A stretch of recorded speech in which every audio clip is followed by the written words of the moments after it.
Programming your key fob for your 1997-1999 GMC Yukon is an easy DIY process that doesn't require special tools. These Yukon models use a basic radio frequency system for remote commands. Programming pairs the fob wirelessly with the vehicle's body control module.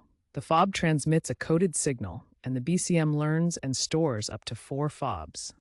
You will need your OEM fob with part numbers like 16252682, a working vehicle battery, and access to the driver's door switch panel. First, ensure all doors are closed and the ignition is off. Now for the programming. Start with Step 1.